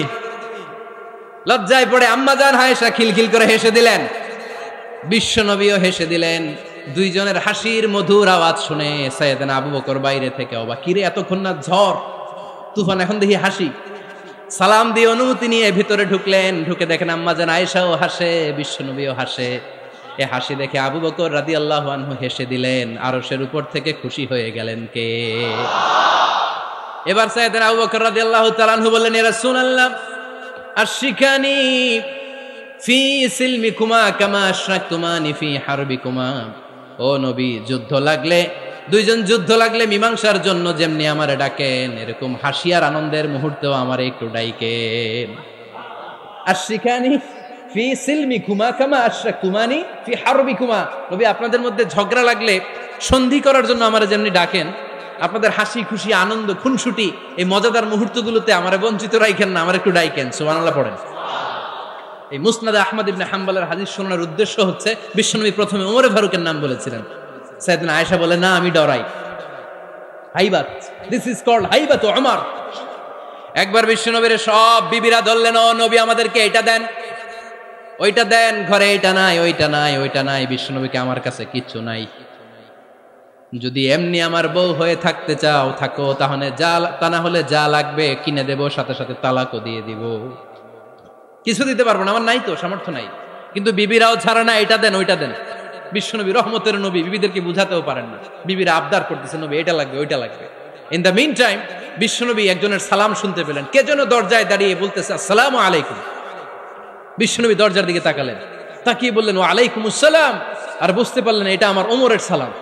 সালাম দেওয়ার পরে বিবিদের দিকে তাকায় দেখে একজন বিবিও নাই, সব অন্দরমহলের ভিতরে দৌড়। সুবহানাল্লাহ পড়তে পারলেন না? This is our super hero Omar. এরকম ওমর একটা লাগবে, চিল্লায় বলেন কয়টা? একটা ওমর গোটা বিশ্বকে সোজা করে দিবে। একটা ওমর সবল আর দুর্বলের সব পার্থক্য দূর করে দিবে। মাজলুমের উপর জালিমের অত্যাচারের অবসান ঘটায় দিবে। গোটা বিশ্বটাকে সাম্য, মৈত্রী, ভালোবাসার ইনসাফ দিয়ে পরিপূর্ণ করে দিবে। সেই উমরের অপেক্ষায় আমরা। নিজের ছেলেকে 80টা বেত মেরেছেন। কয়টা? 80টা বেত মেরেছে। এই ব্যাপারে অনেকগুলো বর্ণনা পাওয়া যায়। সবচেয়ে সহিহ বর্ণনা হচ্ছে মুয়াত্তা ইমাম মালিকের বর্ণনা। ওমর ফারুক রাদিয়াল্লাহু তাআলা আনহুর ছেলে আব্দুর রহমান মারুফুন বিআবি শাহমা ছিলেন মিশরে। ওখানে নাবিজ খেয়েছিলেন। নাবিজ হচ্ছে আরব দেশের লোকেরা দুধের মধ্যে শক্ত খুরমা রাত্রেবেলা ঢেলে দিত। ঢেলে দিলে সারা রাত ওই খুরমার রসটা দুধের সাথে মিশে দুধটা লাল হয়ে যেত। এটারে সকালবেলা খেত, খুব সুস্বাদু। এটাকে বলে নাবিজ। কিন্তু এটা রাতে ভিজাইলে সকালেই খাইতে হয়, রেখে দিলে আবার একটু সমস্যা হয়। এটা অনেকটা তারির মতো হয়ে যায়, মাতলামি চলে আসে। তো ওমরে ফারুকের ছেলে নাবিজ খেয়েছেন, মদ খাননি, নাবিজ। কিন্তু নাবিজ খাওয়াতে সাকরান চলে এসেছে। সাকরান চলে আসাতে এটা যখন প্রমাণিত হয়েছে, আমর ইবনুল আস রাদিয়াল্লাহু তাআলা আনহু নাকি 80 বেত মেরেছেন মিশরে। কয় বেত? নিয়ম হচ্ছে সবার সামনে, কিন্তু সবার সামনে না মেরে একটু গোপনে মেরেছে। এই তথ্য যখন ওমরে ফারুকের কাছে এসেছে, উনি বললেন, না, মারতে হবে সবার সামনে, আলাদা মারলা কেন? ও মদিনায় ফিরে আসলে আমি আবার 80টা মারব। মদিনায় ফিরে আসার পরে সাইয়েদনা ওমরে ফারুক ওই আগের 80টারে আর ধরেন নাই, নিজ হাতে আবার 80টা বেত মেরেছেন। এই বেত মারার 1 মাস পরে এই আবু শাহমা ইন্তেকাল করেছে। অনেক ঐতিহাসিক বলে এই বেতের আঘাতে মরেছে, কেউ কেউ বলেছে নিজের রোগের কারণে মরেছে। কিন্তু দিস ইজ দ্য ইনসাফ সিস্টেম অফ ওমর। নিজের ছেলে বলে ছেড়ে দেয় নাই। এখন নিজের ছেলে হইলে 7 খুন মাফ, নেতার ছেলে হইলে 10 খুন মাফ, এলাকার মোড়লের ছেলে হইলে 10 খুন মাফ। নো পার্সিয়ালিটি ইন ইসলাম। ইসলামে পার্সিয়ালিটি নাই। আপনি নেতার ছেলে হন, আপনি বিজনেস ম্যাগনেটের ছেলে হন, আপনি যেই হন না কেন, ইসলামের দৃষ্টিতে সবাই সমান। চিল্লায় বলেন ঠিক কিনা? বনু মখজুমিয়া গোত্রের এক নারী চুরিতে ধরা পড়ল। সাহাবারা বললেন, নবী, মদিনার সবচেয়ে ভেরি প্রেস্টিজিয়াস এন্ড ডিগনিফাইড ফ্যামিলির মেয়ে, আপনি হাত কাটেন না, কারণ ইসলামের নিয়ম চুরি করলে কি কেটে দাও। বিষ্ণু বললেন, বলো কি, হাত না কাটার জন্য তোমরা আমাকে রেকমেন্ড করছো? এটা আল্লাহর আইন, পৃথিবীর কেউ রেকমেন্ড করলো শোনার ক্ষমতা আমার নাই, কারণ আইনটা দিয়েছে কে? লাউ কানাত ফাতিমাতু বিনতি মুহাম্মাদিন সারাকাত লাকাতা মুহাম্মাদুন ইয়াদাহা। আরে বনু মাকসুমিয়া মেয়ে তো দূরের কথা, আমার কলিজার টুকরা ফাতেমাও যদি আজ চুরিতে ধরা পড়তো, তার হাত কেটে দিতে আমি 1 মিনিটও দেরি করতাম না। দিস ইজ ইসলাম। এই হচ্ছে ওমরে ফারুকের মানাকিব। এরকম ওমরে ফারুক কয়টা লাগবে? আওয়াজ করে বলতে হবে, কয়টা লাগবে? একটা লাগবে। এই সাইয়েদনা ওমরে ফারুক মদিনার প্রথম চিফ জাস্টিস ছিলেন। সর্বপ্রথম উনার পরামর্শে সাইয়েদনা আবু বকর রাদিয়াল্লাহু তাআলা আনহু কোরআনকে সংকলন করেছেন। আমরা এই যে কোরআন পড়ি 30 পারা, এমদাদিয়া লাইব্রেরির 114টা সূরা, কত সুন্দর সন্নিবেশ করা হয়েছে, এখানে সাজানো হয়েছে। আল্লাহর হাবিব সাল্লাল্লাহু আলাইহি ওয়াসাল্লামের সময় কি এরকম কোরআন ছিল নাকি? ছিল না। খেজুর পাতার মধ্যে, গাছের বাকলের মধ্যে, ওটের বড় হাড্ডির মধ্যে আর পাথরের মধ্যে খোদাই করা কোরআন ছিল। সাইয়েদনা আবু বকরের সময় রাদিয়াল্লাহু তাআলা আনহুর সময় যুদ্ধ হলো, 70 জন হাফেজ সাহাবী ইন্তেকাল করলেন। সাইয়েদনা আবু বকর রাদিয়াল্লাহু তাআলা আনহুকে ডেকে ওমরে ফারুক বললেন, ও আবু বকর, এইভাবে হাফেজে কোরআন সাহাবীরা যদি দুনিয়া থেকে বিদায় হয়ে যায়, আল্লাহর কোরআনও তো বিদায় হয়ে যাবে। আমার পরামর্শ হলো, আপনি সব বয়োজ্যেষ্ঠ সাহাবীদেরকে একসাথে করে কোরআনের সব কাগজগুলোকে একসাথে করে একটা নির্ধারিত কপির মধ্যে কোরআনকে সংকলন করে ফেলেন। সাইয়েদনা আবু বকর বললেন, যেটা আমার নবী করে না, এটা আমি কেমনে করি? কিন্তু ওমরে ফারুক নাছোড়বান্দা বলে না, এটা করলে কোনো খারাপ হবে না, ভালোই হবে। মুসলিম উম্মার জন্য এক জায়গায় কোরআন সন্নিবেশিত থাকবে, আপনি করেন। সাইয়েদনা আবু বকর রাজি হয় না, ওমরে ফারুকও ছাড়ে না। ওমরে ফারুক বলতে বলতে বলতে বলতে এমন ভাবে সাইয়েদনা আবু বকর রাদিয়াল্লাহু তাআলা আনহুকে ধরলেন, সব শেষে সাইয়েদনা আবু বকর ওমরে ফারুকের কথায় কোরআন সংকলনে রাজি হয়ে গেলেন। পড়েন সুবহানাল্লাহ। উনি বললেন, ওমর যখন আমাকে বারবার বুঝাতে লাগলো, আল্লাহ তাআলা আমার হৃদয়টা ওমরের কথা শোনার জন্য খুলে দিলেন। আল্লাহ তাআলা কেমন যেন আমাকে ইলহাম করলেন, আবু বকর করো, এই কাজের মধ্য দিয়ে আমি আমার কোরআনকে গোটা বিশ্বে জীবিত রেখে দেব। This is Omar. এই যে আমরা হিজরি সনের যে আমরা গণনা করি, এই হিজরি সনের প্রবর্তক হচ্ছে সাইয়েদনা ওমরে ফারুক। সাইয়েদনা ওমরে ফারুক এই হিজরি সনের গণনা শুরু করেছেন। সাহাবারা বলল, আমিরুল মুমিনিন, খ্রিস্টানদের ঈসাই সন আছে, আমাদের মুসলমানদের কোনো সন নাই। আমাদের একটা সন থাকলে আমাদের জিজিয়া নিতে, আমাদের যাকাতের টাকা উত্তোলন করতে অনেক সুবিধা হবে। ওমর ফারুক বললেন, তাহলে কোন সালকে হিজরি, কোন সালকে মুসলিম সাল হিসেবে আমরা ঘোষণা দিতে পারি? একজন বলল, আমার নবী যেই সালে জন্মগ্রহণ করেছেন ওই সালে। ওমর ফারুক বললেন, না, আমার নবীর জন্ম আমাদের জন্য খুশির দিন, কিন্তু এটা আমাদের জন্য প্রেরণা নয়, প্রেরণা নবীর কাজে, ঠিক কিনা? আরো কিছু সাহাবারা বলল, তাহলে যেই সালে আমার নবী ইন্তেকাল করেছে ওইটারে প্রথম সাল ধরেন। ওমর ফারুক বললেন, না, যেদিন তিনি ইন্তেকাল করেছেন এটা আমাদের দুঃখের দিন, এটা আমাদের প্রেরণা নয়। আমাদের প্রেরণা হচ্ছে বিশ্বনবীর ত্যাগ, তিতিক্ষা আর কাজের মধ্য দিয়ে। জোরে কোন ঠিক কিনা?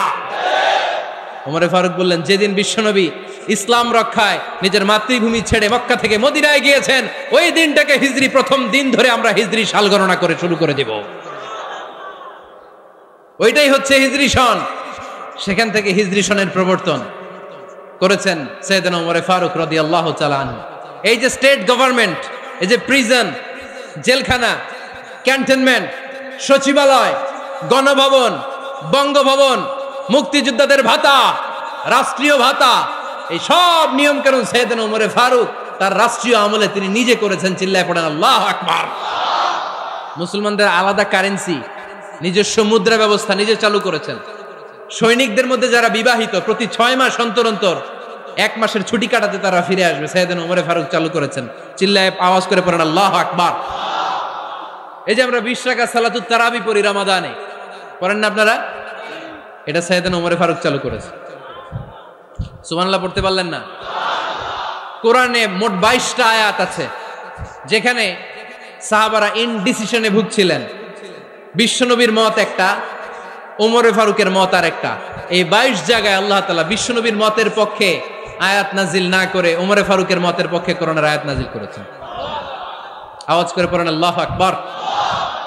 এদিকে উঠলেন কেন আপনারা? যারা উঠছেন আমার দিকে তাকান।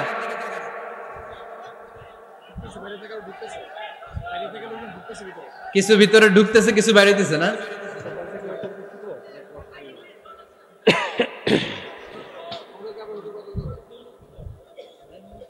সাইয়েদনা ওমর ফারুক, আমরা সাহাবীদের জীবন চরিত পড়তে চাই না, কত যে অনুপ্রেরণামূলক দৃষ্টান্ত সাইয়েদনা ওমর ফারুক আমাদের জন্য রেখে গিয়েছেন। ওমর ফারুক যখন খলিফা, দিনের বেলায় যদি রাষ্ট্রে কোনো নিয়ম জারি করতেন, দিনের বেলায় জনগণকে কোনো বিষয়ে যদি নিষেধ করতেন, রাত্রে বেলায় খাওয়ার সময় ফ্যামিলি মেম্বারদের সবাইকে বলতেন, এই দিনের বেলা আমি জনগণকে এই কাজ করতে নিষেধ করেছি, তোমরা আমার ফ্যামিলি মেম্বার, খবরদার তোমরা এই কাজ করো না। জনগণ করলে যতটুকু শাস্তি, তোরা করলে পাবি ডবল শাস্তি। সুবহানাল্লাহ কইবেন না? আমাদের নেতারা ওই বাড়ির বিচার করে, ওই বাড়ির মাইয়ার বিচার, ওই বাড়ির পোলার বিচার, নিজের পোলা গাঞ্জা টানে, আছে না নাই? নিজের মেয়ে অপরাধ করে, আছে না নাই? কি নেতা ছিলেন ওমর ফারুক! আগে নিজের ঘর সামলিয়েছেন, আগে নিজেকে সামলিয়েছেন, নিজের ঘর ঠিক করেছেন, বলেছেন জনগণ করলে যত বেদ, তোরা করলে double Veda. This is call leader, ঠিক কিনা? এক বাবা এসে বললেন, ওমর ফারুক আমার ছেলে কথা শোনে না, বেয়াদব। ওমর ফারুক ছেলেরা ডাকলেন, বাবা তুমি তোমার আব্বাজানের কথা শোনো না, এটা তো কবিরা গুনাহ। ছেলে বলে, ওমর ফারুক সব দায় দায়িত্ব আল্লাহ ছেলে মেয়েদেরকে দিয়েছে, বাবা মাকে কোনো দায়িত্ব দেয় নাই। ওমর ফারুক বললেন, অবশ্যই দায়িত্ব দিয়েছে। তাহলে বলেন আমার বাবার দায়িত্ব কি? উনি বললেন, প্রাইমারিলি প্রথমত 3 দায়িত্ব। আইয়ান তাকিয়া উম্মা, পৃথিবীর প্রতিটি বাবার উচিত ছেলেদের মেয়েদের জন্য ভালো মায়ের ব্যবস্থা করা। 2 নম্বরে আইয়ুহসিনা ইসমা, সুন্দর তার একটা নাম রেখে দেয়া। 3 নাম্বার ইউআল্লিমাহুল কিতাব, তার আল্লাহর কিতাব শিক্ষা দেওয়া। এবার ছেলেকে আমার আব্বা 3টার একটাও করে নাই। এবার ওমর ফারুক রেগে গেলেন, বাবার কাঁধে ধরলেন, বললেন তুই ছেলের জন্য বিচার নিয়ে আসলি, তোর 3টা দায়িত্বের একটাও তুই পালন করিস নাই। ছেলে বলে, আমিরুল মুমিনিন, আমার মা নর্তকী, আমার মা মাজুসি, আমার মায়ের মধ্যে কোনো আদব কাদব নাই, সুন্দরী দেখে আমার মারে বাবা বিয়ে করছে, আমার মায়ের কাছ থেকে জীবনে কিছু শিখি নাই। 2 নাম্বার সাম্মানি খানফাসা, আমার বাবা আমার নাম রেখেছে চামচিকা। কি নাম রাখছে? এটা নাম হইলো একটা, এরকম উল্টাপাল্টা নাম আছে না নাই? না, এগুলো রাখবেন না। আব্দুল্লাহ রাখবেন, আব্দুর রহমান রাখবেন, আর একটা কি বলছি আজকে? হুযাইফা রেখে দিয়েন, পারবেন? ওয়ালাম ইউআল্লিমনি হারফাম মিন কিতাবিল্লাহ, আমিরুল মুমিনিন। শুধু তাই না, আল্লাহর কোরআনের একটা অক্ষর আমার বাবা কোনোদিন আমারে শিক্ষা দেয় নাই। ওমর ফারুক রেগে গেলেন, এবার বাবের কান্দে দইরা মারতে শুরু করলেন। তুই পোলার নামে বিচার নিয়ে আইছিস, তোরে মার দিমু আগে। এরকম নেতার দরকার আছে না নাই? মদিনায় এক লোক তার বউরে রাগের চোটে 100 তালাক দিয়ে ফেলছে। কয় তালাক দেয়ার নিয়ম? কয়টা দিছে? কয়টা? এবার স্ত্রী কাঁদতে কাঁদতে এসে বলে, আমিরুল মুমিনিন দেখেন, আমার স্বামী আমারে রেগে মেগে 100 তালাক দিচ্ছে। ওমর ফারুক বললেন, দইরা নিয়ে এটারে।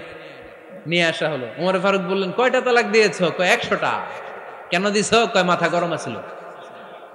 এরকম আছে না? তালাক দেওয়ার সময় সব তালাক, তুই তালাক, তোর মা তালাক, তোর বোন তালাক, সব তালাক। তালাক দিবে ওয়াইফ রে, দিতেছে সবাই রে। ওমর ফারুক বললেন, দিবে 3টা, 100টা দিলা কেন? কয় মেজাজ গরম ছিল। কয় দাঁড়া, আত-তালাকু মিন শাআইরিল্লাহ, তালাক হচ্ছে আল্লাহর দেয়া বিধানের একটা নিদর্শন, এটা নিয়ে তুই খামখেয়ালি করলি। আমার রায় শোন, আমার রায় হচ্ছে 3 তালাকে তোর বউ তালাক, বাকি 97 তালাক তোর পিঠের উপরে পড়বে। এরকম বিচারের দরকার আছে না নাই? এরকম দৃষ্টান্তমূলক বিচার যদি বাংলার জমিনে দেয়া হতো, আর কোন নারী ধর্ষিতা হতো? আর কোন নারীকে অ্যাসিড মারা হতো? আর কোন নারী যৌতুকের জন্য কান্না করতো? একটা আমল লাগবে, বেশি না। মক্কা, মদিনা, এই 7 জায়গায় 7 জন গভর্নর পাঠিয়েছেন, তাদের থেকে তথ্য নিতেন। এই গভর্নর সিস্টেম উনি বানিয়েছেন। সাইয়েদনা আমর ইবনে আল আস রাদিয়াল্লাহু তাআলা আনহুকে পাঠিয়েছেন মিশরে। মিশরে একটা দৌড় প্রতিযোগিতা হতো। মিশরি বলে, আমার মাল্লা কেন? তুমি খেলায় পারো না, আমারে মাল্লা কেন? কয় আনা ইবনুল আকরামিন, আমি গভর্নরের পোলা, আমি যা বলবো এটাই হবে, আমার উপরে কথা নাই। মিশরি ওইখানে আর ঝগড়া বাঁধায় নাই, মনে দুঃখ নিয়ে মদিনায় চলে আসলেন। এসে বললেন, আমিরুল মুমিনিন, আপনি আমর ইবনুল আস রাদিয়াল্লাহু তাআলা আনহুকে মিশরের গভর্নর বানিয়ে পাঠিয়েছেন। একটা প্রতিযোগিতায় আমি চ্যাম্পিয়ন হয়েছি, ওনার ছেলে হয়েছে রানার আপ। কেন সে চ্যাম্পিয়ন হতে পারে নাই? এই কারণে আমার মাথায় লাঠি দিয়ে 3টা বাড়ি মেরেছে। বিচারটা দিছে কার দরবারে? কথা বুঝেন নাই বোধহয়? ওমরে ফারুকের দরবার। ওমরে ফারুক বললেন, তাই আগামী বছরের অমুক তারিখ আমি সব গভর্নরদেরকে ডেকে হিসাব নিতে, ওই দিন তুই থাকবি, পারবি না? মিশনে বলে, পারবো মানে অবশ্যই পারবো। ওই দিন 7 রাজ্য থেকে 7 গভর্নর হাজির, গভর্নরদের ছেলেরাও হাজির, মিশরীয় হাজির। 7 গভর্নরের কাছ থেকে 7 এলাকার খোঁজ খবর নেয়ার পরে ওমরে ফারুক বললেন, আইনাল মিসরি, মিশরি লোকটা কই, এদিকে আয়। মিশরি সামনে আসার পরে বলল, আমর ইবনুল আস, তুমি মিশরের গভর্নর, তোমার ছেলে সহ তুমি আসো। আমর ইবনুল আস এসে সামনে বসে রইলেন। এবার বললেন, ও আমর ইবনুল আসের ছেলে, তুমি নাকি ইবনুল আকরামিন গভর্নরের ছেলে, তুমি যা বলবা মিশরে নাকি তাই হবে, তোমার নাকি অনেক দাপট। নিজে একটা লাঠি এনে মিশরীর হাতে দিয়ে বলল, এবার তোর মাথায় যতটা মারছে তুই ততটা গুনে গুনে মার, আমি দেখবো। আমর ইবনুল আস দেখবে, আমর ইবনুল আসের ছেলেরে তুই এখানে মার। সে বলতেছে, থাক, আপনি বলছেন এতেই যথেষ্ট, মারা লাগবে না, আমি মাফ করে দিলাম। ওমরে ফারুক বলল, খবরদার, মার, মার ওর মাথার মধ্যে।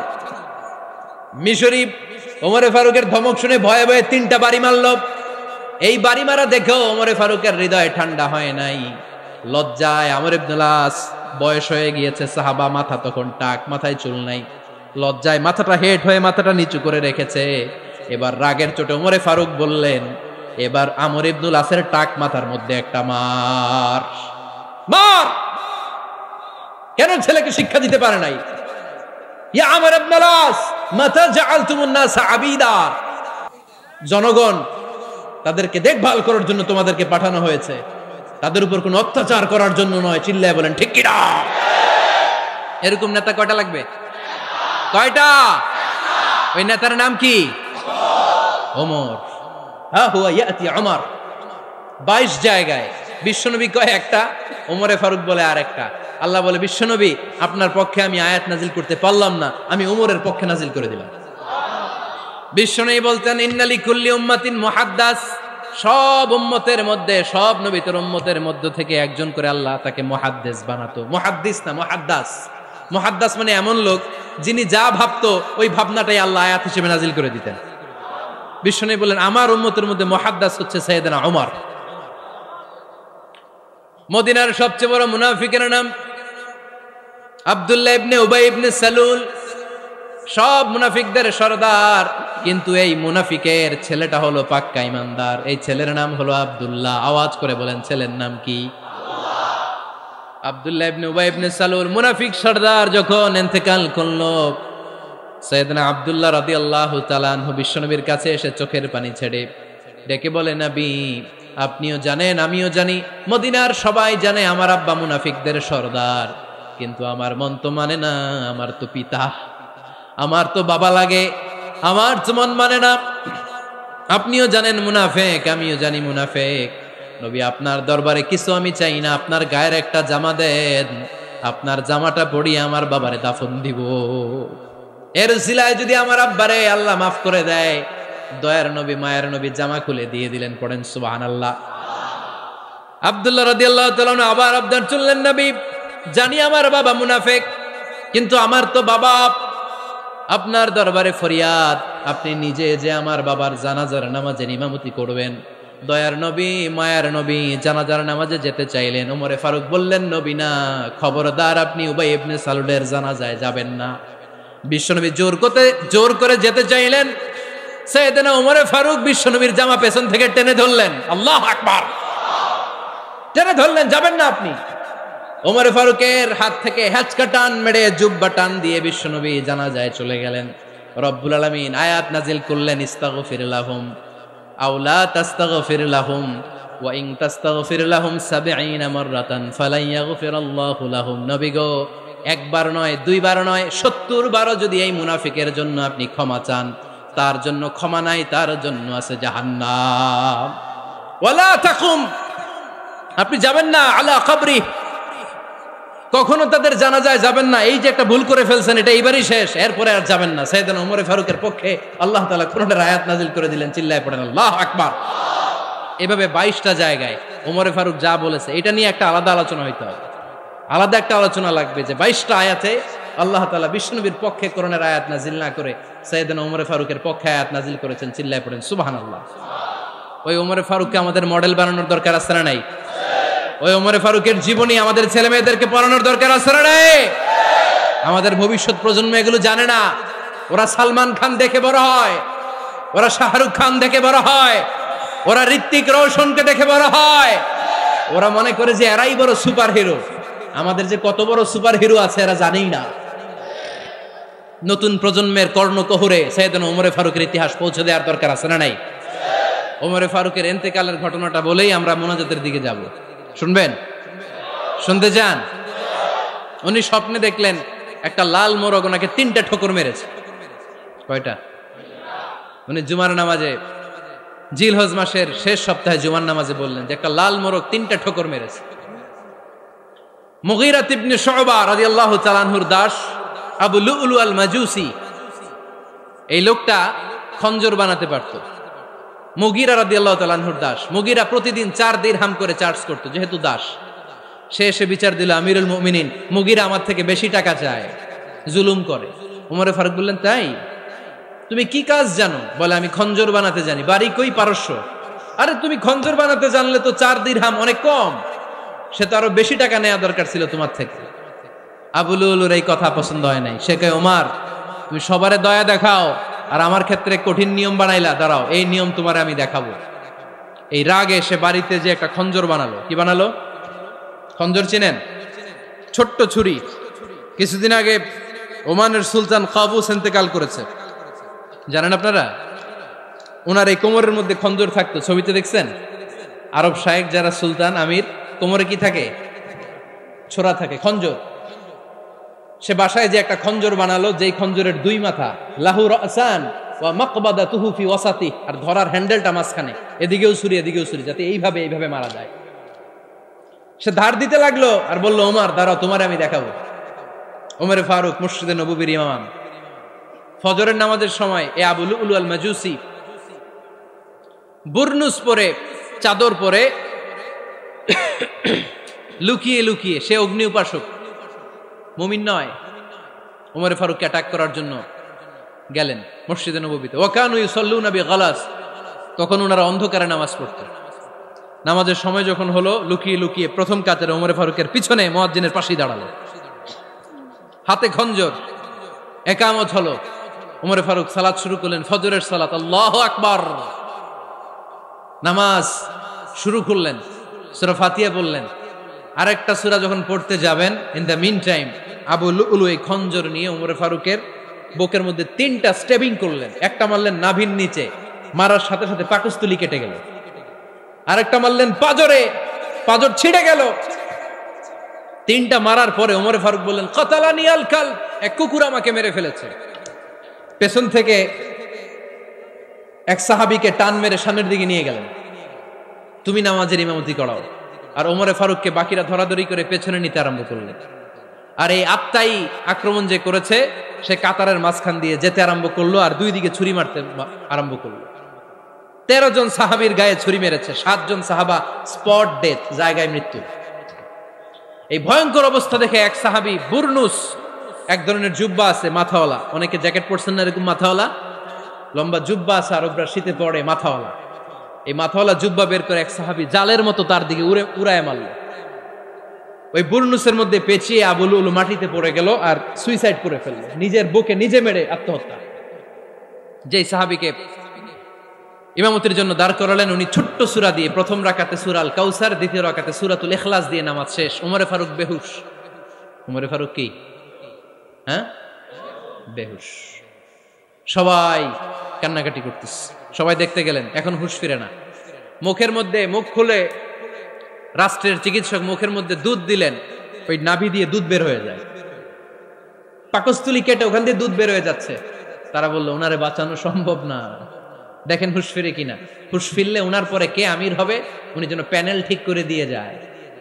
সবাই তাকিয়েছে ওমরে ফারুকের চোখের দিকে। আল্লাহর মেহেরবানিতে ঘন্টা খানিক পরে উনি চোখ খুললেন। চোখ খোলার পরেই বলেন নাই ও মা আমি মরে যাই। চোখ খোলার পরে উনি বলেন নাই কে মারলো আমারে। চোখ খোলার পরে উনি বলেন নাই আমার পরে নেতা কে হবে। চোখ খোলার পরে সর্বপ্রথম কথাটি ছিল আসল্লান নাস, আমার নেতৃত্বে যে ফজরের নামাজটা শুরু হয়েছিল এটাকে ঠিকমতো তোরা পড়েছিলি? আমার নেতৃত্বে যে ফজরের জামাত শুরু হয়েছিল সেটা ঠিকঠাক মতো সমাপ্ত হয়েছিল কিনা আগে বল। আসল্লান নাস, নামাজটা হয়েছে কিনা বল। সুবহানাল্লাহ বলতে পারলেন না? This is Omar, hour super hero. নেতা অনেকগুলো লাগে না, এরকম নেতা একটাই যথেষ্ট যে গোটা বিশ্বকে কাঁপায় দিতে পারে। চিল্লায় বলো ঠিক কিনা? আমরা চাই আমাদের ছেলেগুলো উমরে ফারুকের মতো বড় হোক।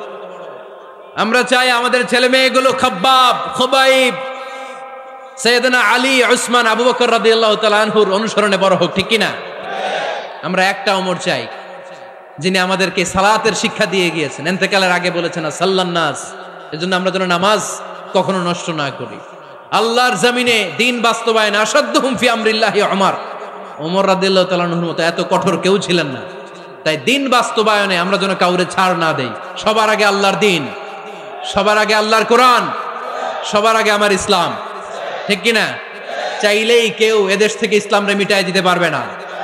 যে দেশে আল্লাহু আকবার ধ্বনির সাথে সাথে সূর্য উঠে যায়, আল্লাহু আকবার ধ্বনির সাথে সাথে সূর্য ডুবে যায়, সে দেশে আর কিছু থাকবে না থাক আমার ইসলাম থাকবেই, আর কিছু থাকবে না থাক আমার কোরআন থাকবেই। সে ইসলামের সাথে থাকতে রাজি আছেন তো? কোরআনের সাথে থাকতে রাজি আছেন তো?